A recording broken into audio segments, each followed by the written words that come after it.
కాకినాడ జిల్లాలో deputy CM Pawan Kalyan మూడో రోజు పర్యటన కొనసాగుతోంది. పర్యటనలో భాగంగా ఉప్పాడ సముద్ర తీరానికి పవన్ కళ్యాణ్ వెళ్లనున్నారు. ఈ నేపథ్యంలో అక్కడ కోతకు గురవుతున్న ప్రాంతాన్ని పవన్ పరిశీలిస్తారు.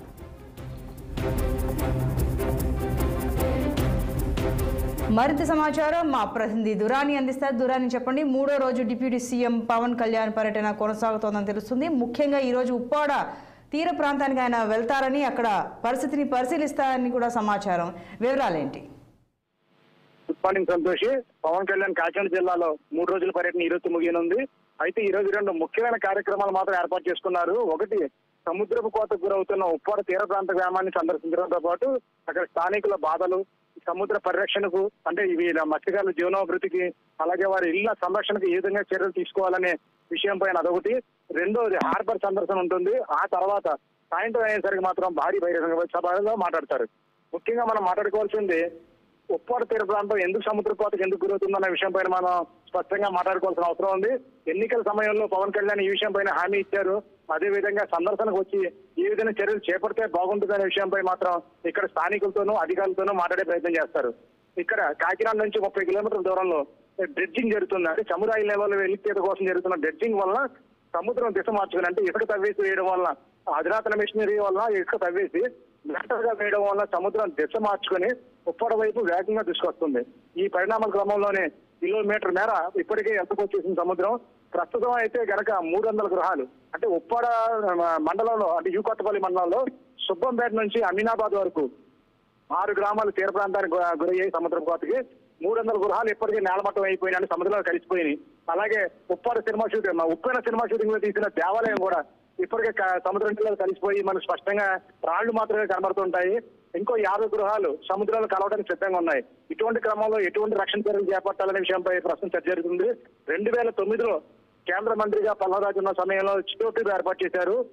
జియో ట్యూబ్ వలన అలలు ఉధృతంగా పైకి రాకుండా ఈ తీర ప్రాంతాన్ని సంరక్షించేది. అయితే దీని పర్యవేక్షణ కొరవడంతోనే ఈ విధంగా జరిగింది. అలలు ఉధృతంగా వస్తూ తీర ప్రాంతాన్ని కబళించేస్తుంది. అయితే మత్స్యకారులు ఇక్కడ నుంచి గ్రామం నుండి తరలించేందుకు ప్రయత్నాలు చేసిన మత్స్యకారులు తాము చావైనా రేవైనా ఇక్కడే తెలుసుకుంటాం తప్పించి ఈ ప్రాంతాన్ని వదిలేది లేదన్న వల్లనే ఇక్కడ సమస్య వచ్చి పడింది. అయితే ఇక్కడ అధికారులు కూడా ఈ తీర ప్రాంత రక్షణకు ఏ విధమైన చర్యలు చేపడితే పూర్తిగా సురక్షిత ఉంటుందన్న దాని మీద రిటైనింగ్ వల్ల ఒకటే నిర్మించడం ఒకటే, దీనికి 300 కోట్లు ఖర్చు అవుతుందని అంచనా వేశారు. అయితే 300 కోట్లతో ఒక తీర ప్రాంత గ్రామానికి ఏ విధంగా వెచ్చించగలం అనే అధికారుల మీమాంస, ప్రభుత్వం నిధులు లేకపోవడం వల్లనే గతంలో ఇది జరగలేదు. ప్రస్తుతం అయితే కనుక పవన్ కళ్యాణ్ వచ్చి ఏ విధంగా చర్యలు చేపడతారు, ఏ విధంగా సూచనలు చేస్తారనే దాని మీద మాత్రం చర్చ ఆసక్తికరంగా ఉండే అవకాశం ఉంది. ఇక సాయంత్రం అయితే భారీ బహిరంగ సభలో పలు అంశాల ప్రస్తావన జరిగే అవకాశం ఉంది.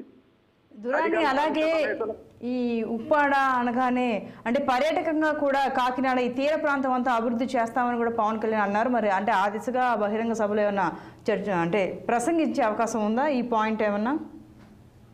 అయితే ఇది మంచి పాయింటే కానీ మీరు అడిగింది. వాస్తవానికి అయితే కాకినాడని తీర ప్రాంత పర్యాటక పరంగా అభివృద్ధి చేయాల్సిన అవసరం ఉంది. కాకపోతే ఈ మన ఉప్పాడలో హోప్ ఐలాండ్ అని చెప్పేసి సముద్ర తీర ప్రాంతం నుంచి 8 నుంచి 10 కిలోమీటర్ల దూరంలో ఒక గ్రామం ఉంటుంది. అంటే ఒక దెబ్బలాగా ఉంది, దాని మీద మత్స్యకారులు చేస్తుంటారు.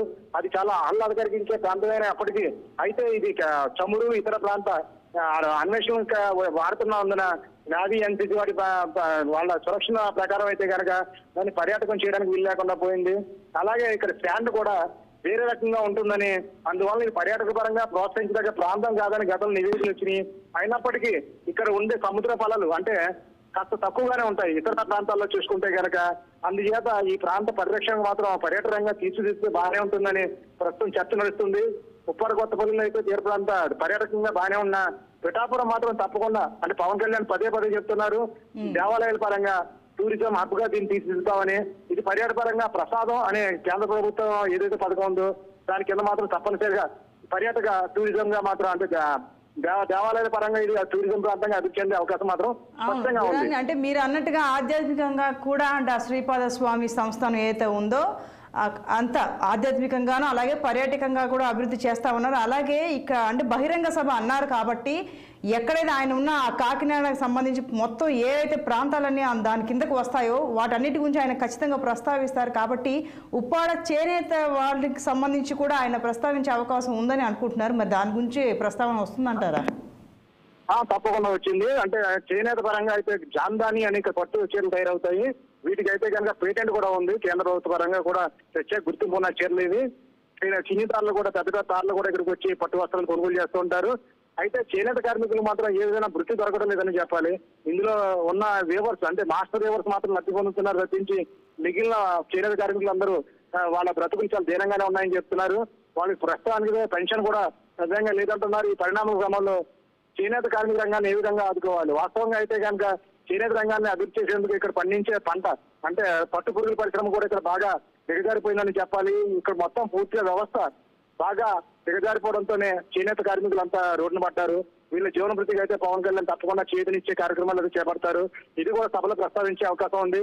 ముఖ్యంగా సభలో ప్రస్తావించే అంశం అయితే కనుక జల జీవన సంరక్షణ మిషన్ కింద ప్రతి ఇంటికి తాగునీరు అందించాలనే ఒక అవకాశాన్ని మాత్రం పదే పదే ప్రస్తావిస్తున్నారు Pawan Kalyan.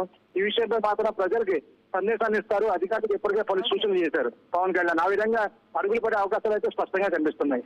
Santoshi. Right Durani, thanks for the details.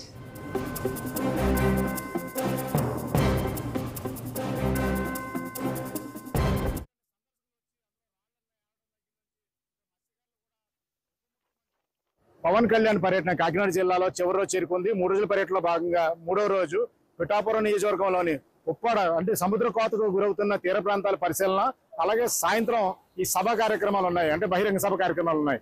అయితే ముఖ్యంగా 3వ రోజు ఉదయం ఈ కార్యక్రమం అంటే సముద్ర కోతకు గురవుతున్న ప్రాంతాన్ని సందర్శించడానికి ప్రధాన కారణం అయితే కనుక ఎన్నికల సమయంలో పవన్ కళ్యాణ్ ఇచ్చిన హామీ మేరకు మాత్రం జరుగుతుంది. ఇది వాస్తవానికి అయితే ఇప్పుడు మన సముద్రం పాటలో ఉందని చెప్పుకోవాలి. ఎందుకంటే సముద్రం పాటలో ఉన్నప్పుడు ఈ కేటాల ఉధృతి ఎలా ఉందో మనం చూస్తేనే మనకు అర్థమవుతుంది. ఇందువల్లనే సముద్రం విపరీతమైన తీర ప్రాంతం కోతకు గురవుతుంది. ఈ ఉప్పాడ అంటే పిఠాపురం నియోజకవర్గంలోని ఉప్పాడ సాధారణంగా రెండింటికి ప్రసిద్ధి. ఒకటి ఈ చేనేత కార్మికులకి, అంటే ఉప్పాడ మన పట్టు అనేసరికి జాందాని అన్నది ఆఖరి పేటెంట్ కూడా పొందింది. అది పక్కన పెడితే కనుక ప్రస్తుతం తీర ప్రాంతం కోతకు గురవుతుంది. మత్స్యకారుల వ్యధను మనకి అందరికీ తెలియజేస్తుంది.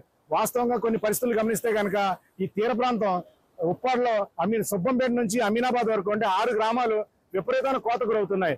ఈ కోతలో భాగంగానే ఇప్పటికి 300 గృహాలు సముద్రంలో కలిసిపోయినాయి. ఇంకో 50 గృహాలు నీళ్లలో కలిసేందుకు సిద్ధంగా ఉన్నాయి. అయితే మత్స్యకారులు ఈ ప్రాంతాన్ని వదిలి ఎల్ల ఇష్టం లేక ఇక్కడే వాళ్ళ జీవనాధారం, బతికైనా చావైనా ఇక్కడే అనుకోవడంతోనే ఇక్కడే జీవిస్తున్నారు.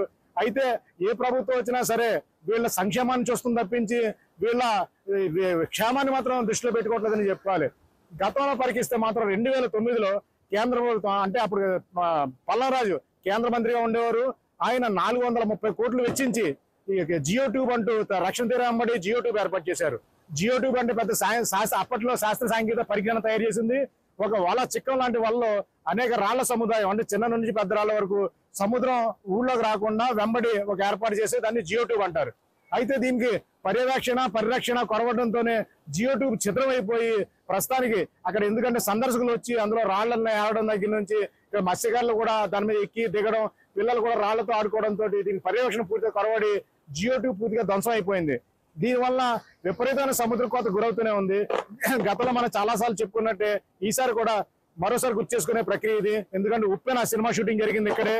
ఆ సినిమా షూటింగ్ జరిగిన 10 రోజుల్లో ఏదైతే దేవాలయం మనకి గుడి కనబడిందో ప్రస్తుతం అది ఆ షూటింగ్ పూర్తయ్యే సమయంలోనే సముద్రంలో కలిసిపోయింది. దీన్ని బట్టి మనకి సముద్ర ఉధృతి ఎలా ఉందో కనబడుతుంది. ఉప్పాడ ప్రాంతాన్ని రక్షించడానికి కావాల్సిన మెయిన్ ఫిషింగ్ హార్బర్ నిర్మాణం జరుగుతుంది. దానికి కూడా 300 కోట్లు ప్రభుత్వం ఖర్చు పెట్టింది. 423 కోట్లు ఖర్చు పెట్టి సిద్ధపడింది గత వైఎస్ఆర్ కాంగ్రెస్ ప్రభుత్వం. అయితే బిల్లులు చెల్లించబోవడంతో పనులు కూడా సరిగ్గా మధ్యలోనే ఆగిపోయినాయి.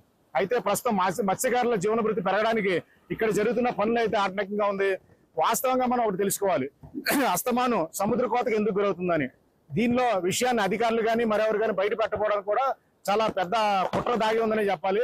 ఎందుకంటే ఇక్కడ కొద్ది దూరంలోనే 30 కిలోమీటర్ల దూరంలో ఈ చమురు ఉత్పత్తుల నిల్వల్ని పరిశోధించి వెలికి తీస్తూ ఉంటారు. దీనిలో భాగంగానే సముద్రాన్ని దిశ మార్చుకొని ఈ ఉప్పాడ వైపు పయనించడంతో విపరీతంగా అలల తాకిడి ఎక్కువ ఈ సముద్ర కోత జరుగుతుంది. దీనికి చేయాల్సింది కేవలం రక్షణ కోట నిర్మించడము, అలాగే 300 కోట్ల రూపాయలు ఖర్చు అవుతుందని చెప్తున్నారు. అంటే ఒక్క నియోజకవర్గాన్ని ఒక గ్రామం రక్షించడానికి 300 కోట్లు అవసరం అని చెప్పేసి పాలకులు ఆలోచించబట్టి తీర ప్రాంతం ఇలాగుంది. అయితే వీళ్ళని ఇక్కడ నుంచి ఈ గ్రామాన్ని ఇక్కడ నుంచి మార్చిస్తే మాత్రం అంటే ఇక్కడ నుంచి మార్చి దూర ప్రాంతాన్ని తీసుకెళ్తే వాళ్ళు బాగానే ఉంటుంది అనుకుంటున్నారు, కానీ ఈ మత్స్యకారులు ఎవరు ఈ ప్రాంతాన్ని వదలడానికి ఇష్టపడలేదు. ఈ పరిణామాల క్రమంలో ఈ తీర ప్రాంత అభివృద్ధికి పవన్ కళ్యాణ్ ఇప్పుడు సందర్శించి ఎటువంటి సూచన చేస్తారు, వాళ్ళ మత్స్యకారుల జీవనోపాధి పెంపుకి అలాగే వాళ్ళ ఇళ్లకి రక్షణ కోసం ఏ విధంగా చర్యలు తీసుకుంటారన్నది మాత్రం ఈ పర్యటన ద్వారా బయటకు వెల్లడి కానుంది. వీడియో జర్నలిస్ట్ చిన్నితో నదీం కందురాని, కాకినాడ.